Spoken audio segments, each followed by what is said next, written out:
Welcome to the Jim Florentine Comedy Metal Midgets podcast on riotcast.com. This podcast this week is going to be Ray Rice, Roger Goodell. I waited a few days to do this because I wanted to see every hour there was some different shit going on. But it's late Sunday night, and the bottom line is Roger Goodell is going nowhere. He's not going to lose his job. They successfully just handed it off to an independent investigator to find out what really happened. So now the heat is off him because they're working hard to find out if he saw that tape, who saw the tape at the NFL offices, all of that stuff. So what will happen is they will release this, probably around maybe Christmas Eve, maybe December 23rd. Or maybe New Year's Eve afternoon. Probably like a Saturday morning is a good time because it's a slow news cycle. When everybody's focused on something else, Christmas shopping, Christmas Eve, traveling, or New Year's Eve, everybody getting ready for New Year's Eve, or just on a Saturday. And then it'll be like, yep, we fired the woman that got the tape that didn't give it to us, and one other guy that knew she saw the tape but didn't say anything. Okay, great. Those two people we gone. That's it. We cleaned it up, and we're going to make sure that stuff doesn't happen again. Sure. That's it. And Roger Goodell will skate off into the sunset like he didn't do anything. Do you really think this independent investigator is going to get out of Roger Goodell, who doesn't go under oath? There's no subpoenas in this. Even if he was under oath, he would lie. Do you really think he's going to go, yeah, you know what? I did see that tape. I lied to everybody. I lied to the owners, everybody. Yes. I saw the tape. Okay, I'm gonna step down. I'm gonna resign. Never gonna happen in a million years. He'll never admit it. Whether he saw the tape or not, he knew what was going on. This whole thing, he's such a liar. I've been calling this guy out for years, and I think I've been doing my podcast for 3 years, and I think the second one I did was about what a scumbag this guy is. And now everybody's starting to see it slowly, going, holy shit, what is wrong with this guy? He's a former lawyer, so he just talks in lawyer terms and just uses words. Well, Ray Rice was ambiguous when I had him in a room about what happened in that elevator. Okay, you had the police report right in front of you.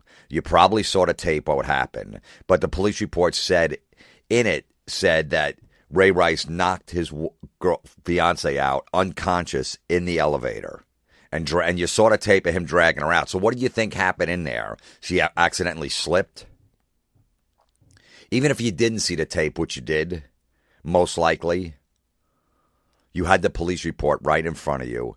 Everything was spelled out in it. And then Ray Rice, in that meeting with him, and he brings his fiance, now wife, along with the Baltimore the Ravens owner, also the GM and like two other people, NFL security people. So like there's 6 people in the room. And 4 sources in that room out of the 6 say that Ray Rice was 100% honest with Roger Goodell what happened in that elevator, that meeting. 100%. Didn't say, no, she just slipped and hit her head. None of that stuff. And he gave him 2-game suspension. This is all. If he would have just gave Ray Rice 6 games or 8 games right off the bat, this wouldn't be an issue. Even if that tape came out, like, holy shit, that's fucking awful. Good, he's suspended. He's going to miss half the year, and nobody would have batted an eye. They would have talked about the tape, how brutal it was, and Goodell could have came out and go, yep, I gave him 8 games. He's missing a half a season and half his paycheck, whatever that is. And there never would have been a problem. That's why he's in this situation in a nutshell. He gave him 2 games. There's a theory behind it,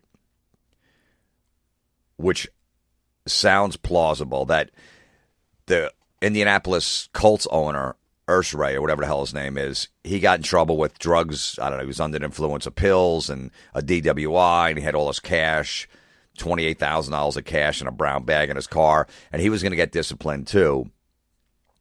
And just so he didn't look like he was favoring the owners, which, he works for the owners. The owners are his boss. If he gives Ray Rice 2 games on beating up his wife, Then 3 weeks later, the sentence is coming for one of the owners that he works for. He gives him 6 games for driving around drunk and high on pills.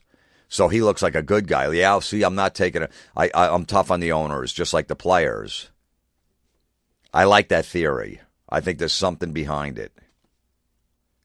Because there's no way he should have got 2-game suspension. That's the problem. And he even admitted later, I made a mistake, and now it's 6 games. He knew what he did. First of all, you're not supposed to have the woman that got beat in the room pleading her case. Everybody knows that. How did he not research that first? Because they're going to lie about their spouse, of course, change their story, just protect them because, the guy convinced her, look, we're not going to have a life anymore. You want all this nice stuff, whatever it is. If you tell them the truth, then we're going to have, my career's going to be over and we're going to be living in poverty. All this bullshit, whatever it lies they believe. Anyone's get a victim of domestic abuse. Most of the time they change their story and they protect the guy that beat him up. So he has her in there and she pleads her case like it was my fault. It was my fault. It doesn't matter what you did. His fiance did that night. No way he should have decked. I don't care what he did. Whatever she did. You don't punch her. Even if she was making out with another dude while he went to the bathroom and came out and saw that, you don't punch. Nothing. Nothing is worth it. He spit on her in the elevator. You could see that. Supposedly he spit on her before in the hallway to the elevator. And then he has her in there pleading her case. No, he's a good guy, all this other stuff. Wrong move. You'd said exactly what happened. There was nothing ambiguous about what Ray Rice said. You're a liar. You got caught. But nothing's going to happen to him. Unfortunately, nothing. You heard from NOW, National Organization for Women, started making a little noise. They got no juice. They got no power.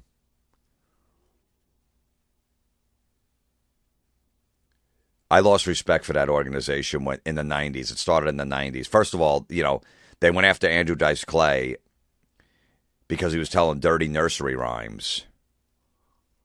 And then he had a movie, Adventures of Ford Fairlane, in a movie theater. The first week it went to #1 at the box office.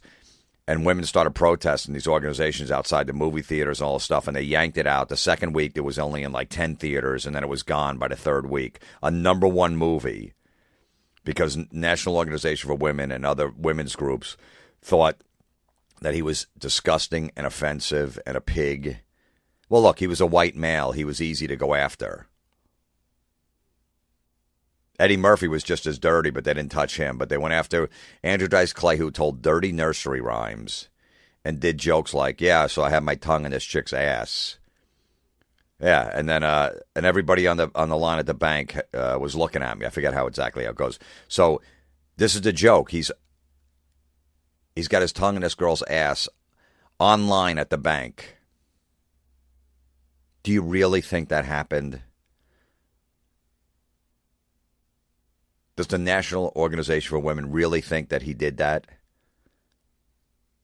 Does anyone really believe that, or is that just silly and funny and outrageous? And there's no way to... Don't you think he probably would have been up on charges? Somebody would have called the cops.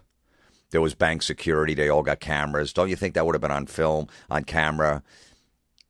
There'd be film of that. Don't you think somebody would have been appalled if he did that? I really don't think he did. But that's what they went after. And then, the whole Bill Clinton thing,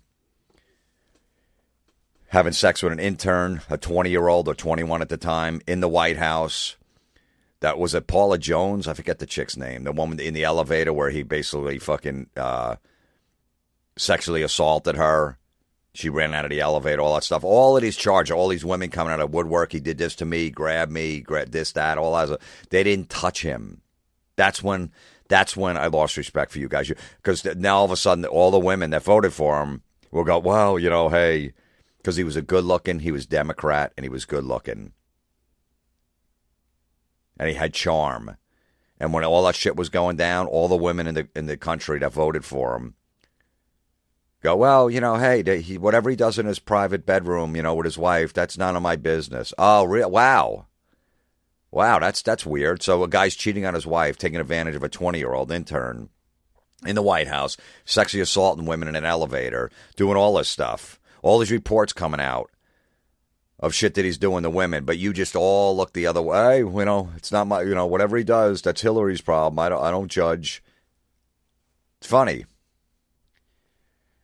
The guy that lives next door that tries to bang a chick that's married, you know what I mean? She finds out that he banged some girl at work. He's the biggest asshole. The husband can't hang out with him anymore. You can't even go over there. You can't go out with that guy anymore because he can't be trusted. He's the biggest piece of shit. How could he do that to his wife? He's got kids at home. All of that stuff, right? Remember all those raps? Remember the guy that your wife knew that cheated on his wife? Did they go, hey, whatever happens in that bedroom is okay with me? Or did they have a problem with you ever hang out with? You think your wife would let you go to Vegas with that guy for a weekend and go crazy? Or even go out to a club or a strip club? Forget it, that guy's a piece of shit. But they all look the other way. And then the rap lyrics, all the misogynist lyrics, calling women bitches and hoes, they never went after them either. Because, look, look at it. There's no way they could have. They just look like bitter, middle-aged white women that are racist against black people. So they left that alone, too. That's why you got no juice. You afraid to make a move on any of them.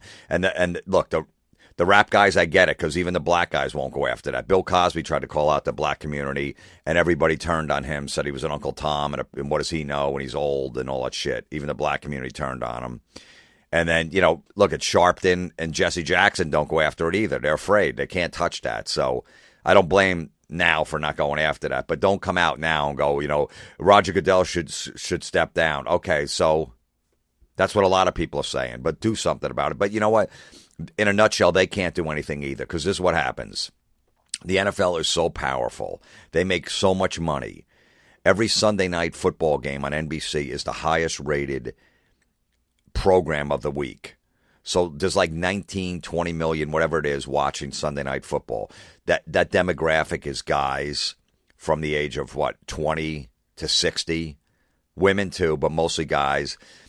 Guys from 35 to 60 have money, most of them. Big advertising dollars. When the new Apple fucking phone comes out or whatever the shit is, flat screen TV, this and that. That demographic has money to buy that shit. That's very important. So if Now goes after one of the advertisers, say they go after Coca-Cola, go, look, you better, the NFL is all about domestic abuse and they're beating up their wives and you better pull your advertising. What is Coca-Cola going to do? Go, no, we need this. I need this demographic. If I want to advertise and spend money and hit the market I need to hit, I have to advertise on Sunday night during the NFL football games, the Monday night games, whatever they are, to get huge ratings. What are they going to go? Okay, we're going to pull our advertising from the NFL. We don't agree with you anymore. So instead, we're going to put it on Dancing with the Stars that comes in second every week, which 98% of women watch and 2% of guys. So now you're not reaching that demographic anymore. You want to reach the most people with the highest rated show, and you can't do it in a nutshell. That's the problem. So what the NFL do, like I always say, the NFL is the mob. They're getting busted left and right for doing mob shit. They're trying to cover up everything. But this is what happens. Say Now convinces Coca-Cola to take away their sponsorships and their advertising from the NFL to try to protest what's going on. So what happens? Mob NFL goes, okay, fine, Coca-Cola. All right, we'll remember this. Next time the contract's up in every stadium that there's Coke in, fucking Pepsi's there.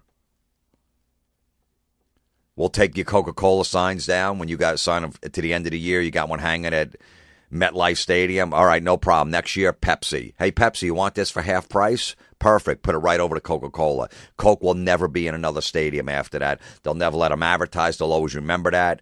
3 years down the line, when everybody's forgotten about this scandal, whatever, Coke wants back in the NFL. Sorry, we got other people. Coke wants to put a big Super Bowl halftime show commercial. Super Bowl commercial, which sell out like a year in advance. Oh, sorry. We got, there's 15 other advertisers that are trying to get in that couldn't get in. Coke's trying to get in. Hey, we got $3.5 million for our 30-second commercial. Will you take it? Nope, sorry, we're all booked. Goodbye. That's why no advertiser going to do anything. The NFL's too powerful, and if they do, they know they're fucked, and they'll never get back in. They'll completely ban them. That's the way the NFL works. So nothing's going to happen. No, you don't see any advertisers anywhere doing anything. No one's ever. I think Pepsi came out and go, we're monitoring the everything closely. Wow, yeah, okay, keep monitoring it. Yeah, I don't know what more do you need? There's two guys. One guy, you got videotape him knocking his chick out in the elevator. Another guy's friggin' Greg Hardy on the Panthers. Fucking, we know that story. Beat the shit out of his girlfriend, threw in a bed full of loaded machine guns. Beat the crap out of her. Luckily, there was somebody there at the apartment to call the cops. You got another guy in San Francisco, McDaniel, whatever the fuck his name is, beat his pregnant girlfriend. But, then Adrian Peterson, that comes out. He beats his 4-year-old. He's got fucking, open wounds all over him. But you're still monitoring that situation. All right, let me know how that works. When do you make a comment about all of the stuff? Well, we need that new Pepsi commercial we just shot. We need that on that Sunday night game, so we're not fucking making any waves. Nobody's going to make any waves. Everybody knows you're completely cut out if you fuck the NFL over. You're done. They'll always remember that. That's why Goodell's not going down, because if someone in that NFL office knows that he did that, the owners love this guy, okay? The guy's made him, since he came in office in 2007, the franchises have gone up in like 50% in value, okay? This guy's put an unbelievable amount of money in the NFL owners' pockets. The 32 teams, the rich businessmen that own that's all they care about is money. That's the bottom line. That's how they got to the top. They fuck everybody over pretty much. They got there where they got to get. Oh, look at the NFL owners. The Browns guy was fucking stealing money from another company that he had. He had to pay all this money back. Jerry Jones is taking pictures with fucking strippers, and they're saying they got assaulted. That night. The Colts owner gets pulled over with fucking drugs and booze, and he's hammered behind the wheel. Look at all the shit. They're all fucking shady. They're the same as the players. They're all doing the same shit the players are doing pretty much. But this guy has made them so much money, they're not going to let them. They don't know. This guy, when you strong-arm everybody, and they're like, holy shit, this guy means. Roger Goodell just has a meeting with him and goes, don't worry, you want the NFL Network on all the cable channels? You know what? We're actually going to charge them $3 every person that has cable to get our channel. And the owners are like, what? You can't do that. He goes, no, watch. Really? You think you could pull it off? He goes, absolutely. That's the guy you want. That's what the owners want. We're going to get $3 from everybody that has cable in the country. Even the 80-year-old woman that doesn't watch the NFL. We're going to get her money. We're going to get $36 a year. $3 times 12 months? Really? From people that don't even watch football? Holy shit. If you could pull us off. You know what he did? He pulled it off. You want our shitty channel? You give us $3. And that's why the NFL Network is still only on in like 80% of homes or 75%.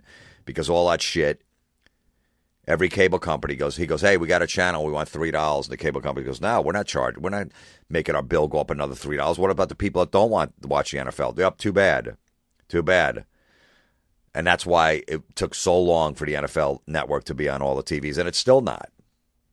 They're still holding out. He held that and went out for 10 years. Then they started putting in games on the NFL Network. And Roger Goodell walking around. The fans want these NFL games. They want more games. We did it for the fans. Really? You did it for the fans? So you put them on there, and then the fans couldn't watch them because you were holding out and told people you got to pay $3. That's cool. That's good business. You really care about the fans.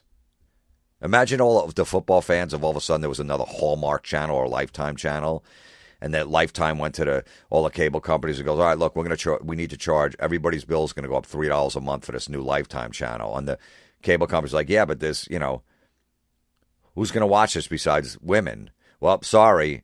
And then all of a sudden you wonder why your bill came in the mail. It's $3 more, and you call up and they go, well, there's a new Lifetime channel, and we have to charge everybody $3 a month for this channel because everybody has to have it. And they're like, guys, I never watched Lifetime once. There's another. I don't want this. I don't want my bill to go up. Fuck that. I don't want that show. Sorry, that's a deal we made. So that's the guy that's making these 32 teams money. Just fucking telling the Miami Dolphins when they the last Super Bowl that was in their stadium, I think it was the Colts and Bears, maybe. It started raining in Miami in January, and all of Roger Goodell's buddies, his rich buddies, got a little wet. Their little fucking stupid suits they were wearing. Didn't give a shit about their game. Eating their caviar. Maybe a little raindrop got on their caviar because they were fucking sitting in the stands. And he goes, look, if you guys don't put some kind of thing over the crowd for the weather, then we can't have Super Bowls here anymore. Because the conditions, we need the conditions to be perfect for people. They're spending a lot of money on tickets. Miami hasn't had a Super Bowl since 2007 or 8 or whatever. I think it was 7. Yeah, 2007. Hasn't had a Super Bowl. They would be there every 3-4 years. Perfect place to have it. Okay, so fine. So, the weather conditions, that's what he said. Look, we need, good weather conditions, all this shit, right? So what happens 2 years later? The new Giants and Jets Stadium, they cough up unbelievable money. Yeah, we're going to have our first outdoor cold weather Super Bowl. Oh, okay. So what about Miami? Remember you said because of the rain? It was 84 degrees and drizzling. But they have to fix their stadium. But all of a sudden, hey, we got a new stadium in New Jersey. We'll give you fucking twice as much to have the event here. We'll take it. Miami still hasn't had a Super Bowl. They still got to renovate that stadium. That's the guy they have work. Because now he goes to the NFL owner. He goes, look, New Jersey just offered me, let's say they get, I don't know, $300 million from Miami to have the Super Bowl there. And that goes in the 32 owners' pockets, whatever, right? So now New Jersey goes, what's it, 300? How about we give you $750 million and you have it outdoors? So he goes to the owners, hey, now it's $750 million. We could split that 32 ways. You guys in? Absolutely. What if there's a blizzard? Fuck them. Fuck them all. Who cares? We got $750 million compared to 3. Now we're gonna fuck everybody. That's our new price. That's what this guy's doing. So why would the owners want him gone? They don't know what next owner is going to be. Maybe the guy's going to have, some morals. Maybe the guy's going to go, dude, that's not right. We can't do that to the cable companies. We can't do that to this. We can't do that to, the city of Miami for Super Bowls. We can't hold these fucking cities hostage and say we're going to move the team unless you get them a new stadium. You know what? That's not right. The stadium that's there is fine. Let's leave it alone. Don't we have enough money? The owners don't want that guy. They're afraid of that guy. That's why he's not going anywhere. That's why every owner, we're 100% behind Roger Goodell. Really? I wonder why. They hired this independent investigator to invest. Roger Goodell hires this guy to investigate him in the NFL office. So he picked the guy. How convenient. I might be in a little trouble. Let me pick a guy that has NFL ties, which is his offices, his law offices, whatever, have NFL ties, represent a couple teams, did a couple NFL cases, knows the league in Washington, lives in Washington. The offices are out of there. We're going to hire him. Doesn't sound too shady. And then his two best friends as owners, the Mara from the Giants and Rooney from the Steelers, are going to oversee the independent investigation. So his two best friends in the league are going to oversee this. I wonder what's going to happen. You realize how fucking insane that is? And that's how they just passed the buck and it's slowly, no one's talking about this anymore, the domestic violence, right? It's pretty much gone. And in 4 months, like I said later, think about this. So Rooney and Mara, those two owners, their franchises are worth say 400 to 500 million more in the last 7-8 years since this guy took office. He's made that much money, this TV money that's coming in. Every NFL team makes $150 million each, just in the TV deals alone. Just in not even the concessions, the ticket sales at the stadium, the NFL merchandise, all that other shit, right? All the parking they get. 150 in their pockets because of this guy, go, nope, we need more money. Nope, your deal's up. We'll send it. We'll put it on wherever. We'll put it on Fox Sports News or whatever, these fucking other Fox channels. So, oh, really? Well, you know what? TBS wants in the NFL business, so, well, we'll give him some game. TNT wants to get back in. We need more money. We need more money, and then he makes them a fortune. The NFL owners know this. They just want money, money, money. They don't give a fuck about anything else. Give me more money. So just picture, like, I work on that show, That Metal Show. It's me, Don Jamieson, and Eddie Trunk. We're the three hosts. Picture me getting in trouble. I'm under investigation, so I hire. I'm Roger Goodell. I'm in trouble.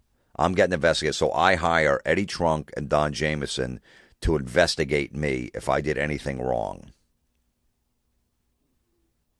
Now, Don and Eddie got to look. All right, look, if we lose Jim on the show, maybe VH1 doesn't want to do That Metal Show anymore because they want the three original hosts. Maybe they just go, you know what, it's not worth it to bring another guy in. So basically, I'm putting money in their pockets by being part of this team that will keep going forward and keep doing new seasons. And every time we do a new season, we make more money. So do you think Don and Eddie, at the end of the investigation, to go, Jim was wrong, he did whatever he did, and he needs to resign. So now I have to resign or I get fired. Don and Eddie decide that I'm fired, and now VH1's like, you know what? Let's just rid ourselves with the show. We don't need it anymore with all that fucking drama and all that shit, that attention that we didn't want because Jim did something and everybody's talking about it. We don't need that aggravation. We'll just get another show similar to that, or we'll just save the money and put it somewhere else. Do you really think Don and Eddie would take that chance? Two good friends of mine will go, you know what? You were wrong. He was a scumbag. He did whatever, and he should be fired. So what are the chances of his two best buddies throwing their friend out that makes him a lot of money and doesn't know who's coming next? Zero. Zero chance. The only way he would get out is if National Organization Women can make a little more noise and go after the sponsors.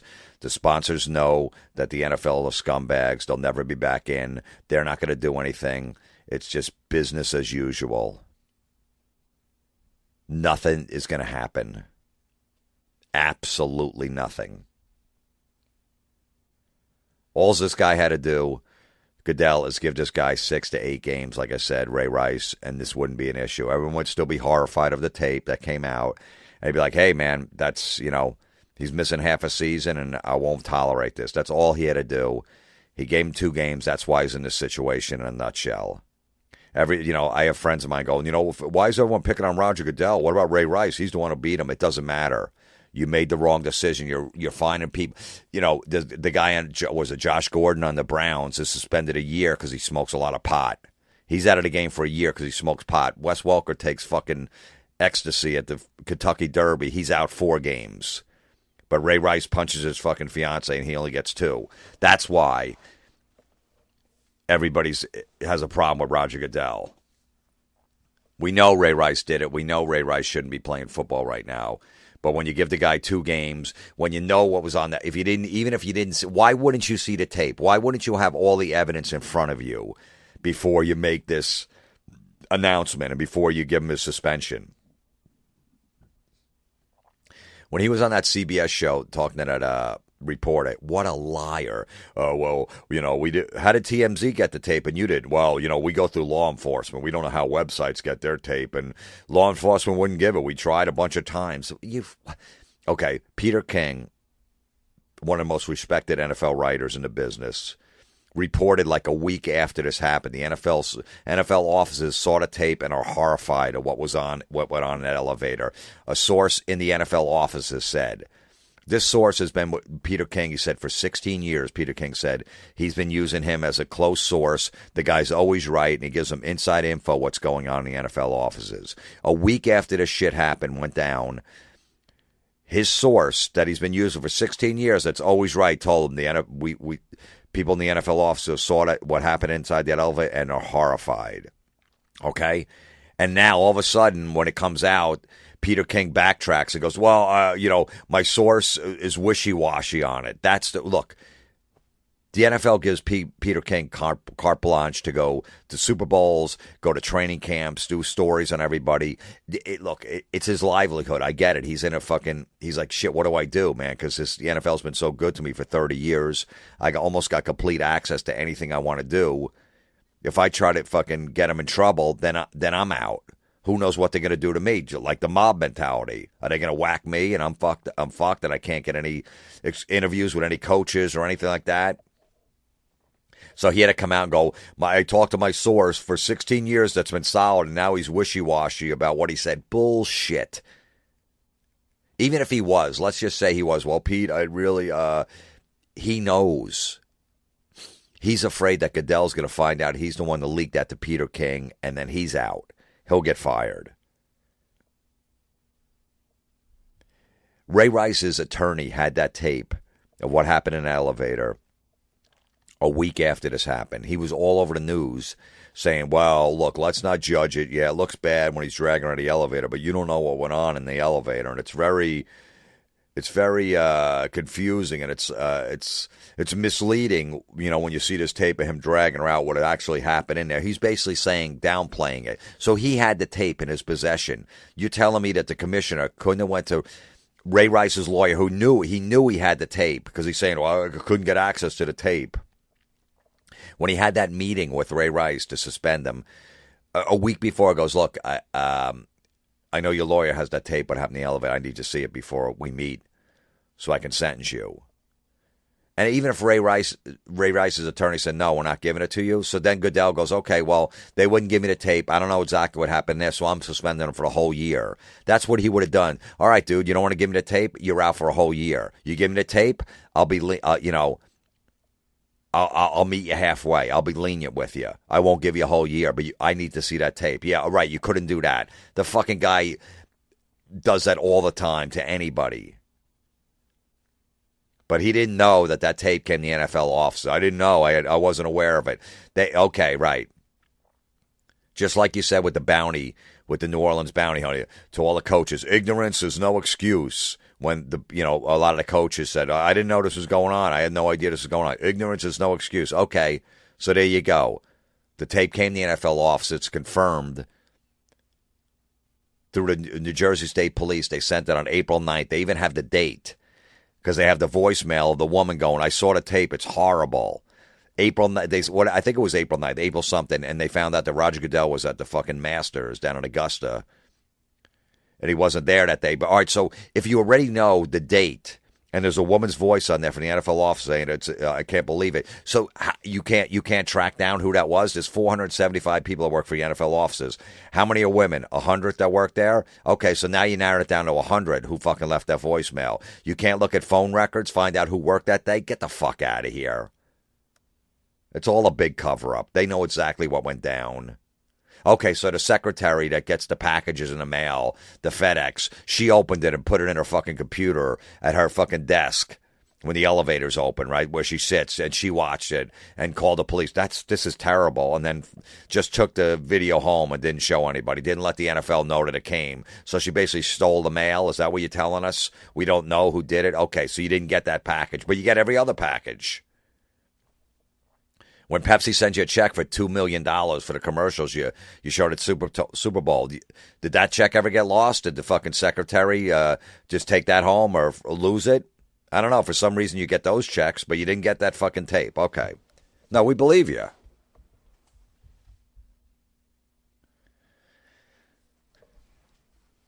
Look, the guy's like I said, the guy's just, everything he's done has been shady. Starting with, the Patriots, when they had all those videotapes that I'm supposedly cheating, what does he do? In like 4 days, he makes a decision that they're fined like $500,000, lose a draft pick and whatever. And he orders all the videotapes erased. Doesn't make it public. He knows. So why wouldn't you call the Patriots out? If the Patriots really cheated and it looks like they won a Super Bowl because of it, you wouldn't make that news public because it makes the NFL look bad. So just destroy the evidence. That's it. Just fucking destroy. Move on. Nothing here. Nope. Sorry. We penalized them. We're good. We took a draft pick away. We fined Bill Belichick $500,000. He makes $8 million a year, and we took $500,000. So all right, nothing else. We're good.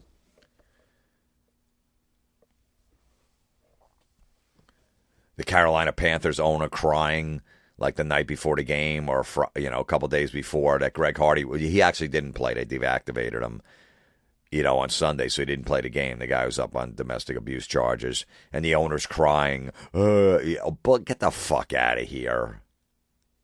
The guy did this shit in June or July. You let him play opening week. He's a major star. He makes $13 million a year for you. He's your best defensive player. So, of course, he's going to be on the field. And then you're going to cry about domestic abuse. Get the fuck out of here. Yeah, we really believe that. If you had any balls, you would have just sat him the first game. Like, you know what? You're not playing, dude. Sorry, I'm the owner. I don't give a shit. We make enough money. I know you're a star, but you're fucking sitting until we find out what really happened. He already was guilty to a judge, and now he's appealing the case. He's going to have a jury trial. He already been found guilty, and now he's appealing it. And you don't have enough evidence there to sit the guy, but you let him play week 1, and week 2 you only sat him because there was so much pressure. You're crying. What a joke.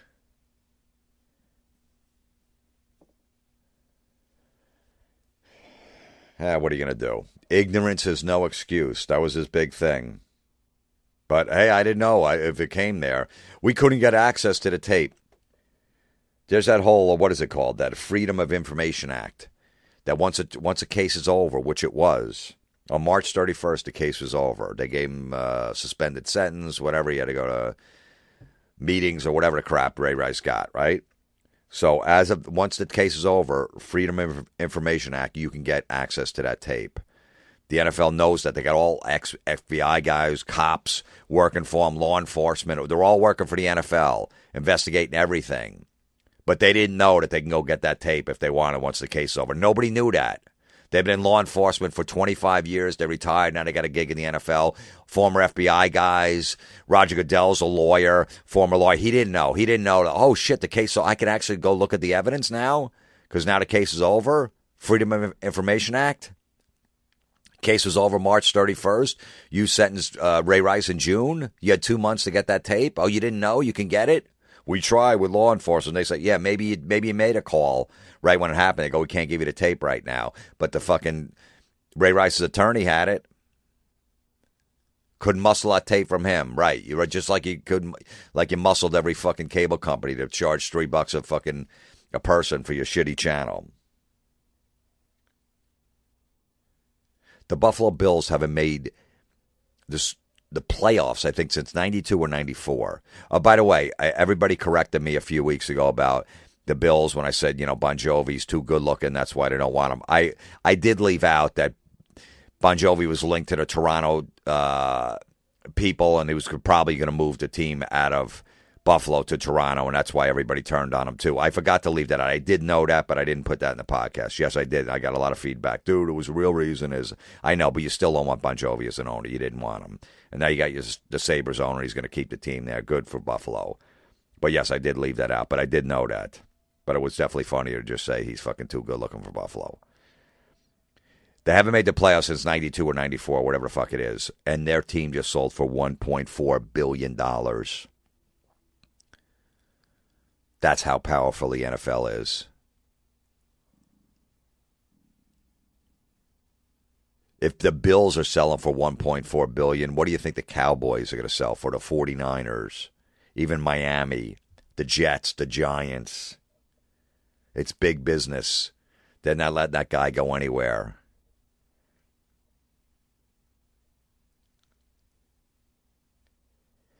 They're just... the NFL is just, they're trying to appeal to everyone. I've talked about this before, and that's why they're in this problem. If this happened to a hockey player punch his chick out, it would have been on TMZ. It would have been talked about for an hour, and everybody would have moved on. But now you want to make everybody watch the game. They say a lot. I saw a stat that said 45% of women watch the NFL. That's bullshit. That ain't even close. Maybe 20. 25 if you're lucky. There's not 45% of women watching a game.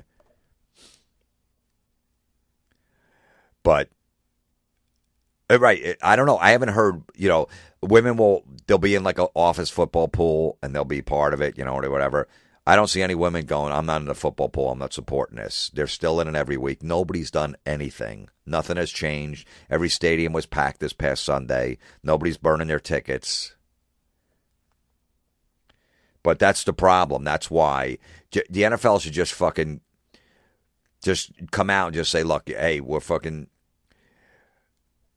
can't appease everybody. So if you don't like the way we fucking do our business, just don't watch. Just do that. Nobody's going to be offended by that either. Everybody's watching no matter what. They're all hooked in with their fucking goofy fantasy football, their office pools, the gambling, and just rooting for their teams, all of that shit. No one's going anywhere. So just come out and have some balls and just go, look, we're not, sorry, man. We don't work in a fucking human resource environment like you do at a big corporate company, all right? There's a bunch of fucking animals on the field playing, and they're going to act like animals, and that's just the way it is. That's why you guys like the game, because they're fucking killers, and they just want to kill everybody and fucking, hit everybody as hard as possible. You can't make these guys act normal. They're fucking unique individuals. They're fucking crazy. But the NFL just still, no, we want everybody to watch. We're making the game global. There was a report out, and this is confirmed, that the NFL called around to every team and said, please, someone pick up Michael Sam, the gay player, because the league looks bad. That it seems like he's getting blackballed because he's gay. I mean, are you kidding me? So, of course, the Cowboys picked him up because the Cowboys know they're going to have a shit season. They got no defense. By week 8, nobody's going to be talking about the Cowboys. Jerry Jones knows this. So, first of all, as soon as they signed Michael Sam, they wanted to start selling his he was going to be on the practice squad. You don't sell practice squad jerseys. You just don't do that until they make the team. He doesn't have a jersey, basically. So right away, they wanted to make up Michael Sam practice squad jerseys, give him a number so they could sell Cowboy Michael Sam jerseys. And then all of a sudden, he got backlash. He goes, I wasn't going to do that. Bullshit. You just wanted to put a feeler out there, just like the NFL does, where we're going to want 18 games. The fans want more games. Yeah, bullshit. Get the fuck out of here. They put that feeler out there. The NFL does it all the time, and they get a little backlash and go, no. Like Jerry Jones, no, we're not going to make a uniform up for a practice squad player. So with the NFL merchandise, all 32 teams, whoever you sell an Andrew Luck jersey, Kaepernick, or whatever it is, it all goes in a pool and it gets split between the 32 teams. So all the NFL merchandise is just, everybody gets their cut. No matter if the Bills only sell 2 jerseys and the 49ers sell 400, they still get the same cut as the 49ers. But the Dallas Cowboys worked out a separate deal. Jerry Jones, scumbag, said, fuck that, I'm doing my own deal. So now any Cowboy merchandise, he gets 100%. He doesn't get the rest of the league. He's like, fine, I don't need your shit. I'll just get all the Cowboy merchandise. We're America's team. So that's the reason Jerry Jones picked up Michael Sam. He's like, okay, by week 8, nobody's talking about us. We're 3-5. The Eagles are 7-1, whatever. We're at it. We're not going to the playoffs. Maybe Romo gets hurt again. There's no buzz about our team. Okay, hey, you know what? We're going to activate Michael Sam to the active roster, and we have a Monday night game against the Giants on ESPN, and he's going to play. So the whole world will fucking tune in, and Michael Sam will wear number 53, and next day we're going to sell fucking 100,000 jerseys. So everybody, for the people that support Michael Sam and what he did and how courageous he was to join the league and as the first openly gay player. We're going to sell 100,000 next day. Everybody's going to be talking about the Cowboys, how great they were, and they approve an alternative lifestyle, and they have no problem with that. And Jerry Jones will be all over the news, and he'll be doing Good Morning America. Hey, he's a good player, and he's a great guy, and he's courageous, and that's why. But he knows how to play football, so that's why he's on our team. In a nutshell. See the NFL, like I said, trying to appeal to everyone. Meanwhile, you put a guy. Why would you do that to yourself? You're just asking for trouble. You're in a locker room with guys that beat their wives. Okay, beat their 4-year-old kids, Adrian Peterson, send them home with fucking open wounds. Okay, bullies. Guys just making fun of each other. You're going to put an openly gay player in a locker room and expect nobody's going to do anything about it. Nobody's going to make fun of him. Nobody's going to crack a joke. Nobody's going to do any of that. And Michael Sam's not going to say it in some interview, like I said before, where someone cracked a joke and said something about his gay lifestyle, and then the shit's going to hit the fan once again. You expect all these fucking Neanderthals in the locker room to behave when they do all this other shit. Okay, good luck. Yeah, that's a fucking good move. That's like a guy bringing his fucking, he's out with his wife and he brings like 2 of his ex-girlfriends out for a night of drinking. And she hates him, and she knows he had relationships with him, and he expects them all to get along, and everything's going to be fine at the end of the night. His wife's going to go, they're really nice. We got to hang out with them more. Yeah, okay, yeah. That would happen. That's what you're doing. What a joke.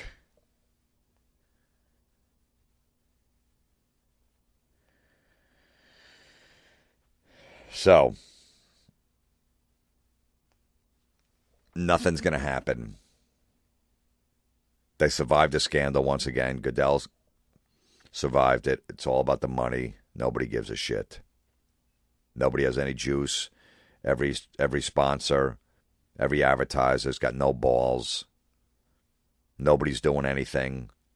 The independent investigation is going to throw 2 people under the bus in the NFL offices. Just imagine someone in the NFL offices that knows that Goodell actually watched that tape. You really think he's going to tell on him? He's not on the oath. He's not going to be threatened to go to jail if he doesn't tell the truth. None of that.